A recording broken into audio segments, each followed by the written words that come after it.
Anatoly Kuznetsov was one of the Soviet Union's most talented writers, celebrated at home, yet censored at every turn. Known in the West for his haunting book Babi Yar, he lived a double life for decades, praised publicly, silenced privately.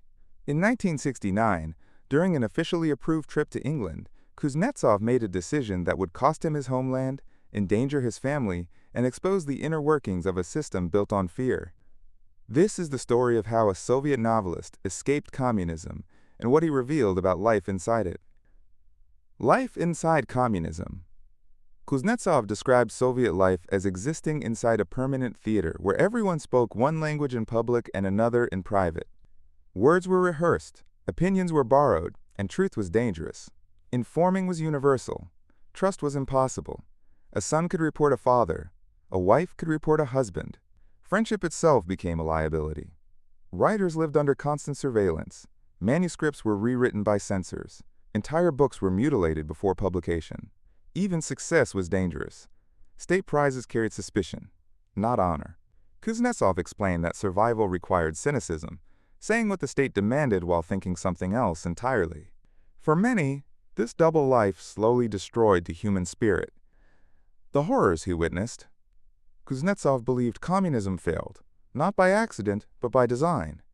He pointed to Stalin as proof that an ideology capable of producing millions of meaningless deaths was fundamentally broken. Generations were raised under tyranny so complete that they could no longer imagine freedom. People born into repression came to accept it as normal. His book Babi Yar was especially dangerous because it exposed truths the Soviet state preferred to bury: mass murder, anti-Semitism, and the early failures of the Red Army. Censors objected not only to the facts, but to Kuznetsov's refusal to disguise them with propaganda or heroic myth. Why he defected. The decision to defect was not sudden. Kuznetsov described it as the final drop after years of accumulated despair. He had chances to escape earlier, even once in Paris, but fear held him back. He had a wife, a newborn son, and a lifetime of conditioning that made freedom terrifying. What finally pushed him was the realization that nothing would ever truly change. Small liberalizations were illusions, slightly better conditions inside the same prison. When he was finally allowed to travel to England, Kuznetsov executed an extraordinary plan. He photographed all his unpublished manuscripts onto microfilm and sewed them into the lining of his jacket. His entire life's work escaped with him.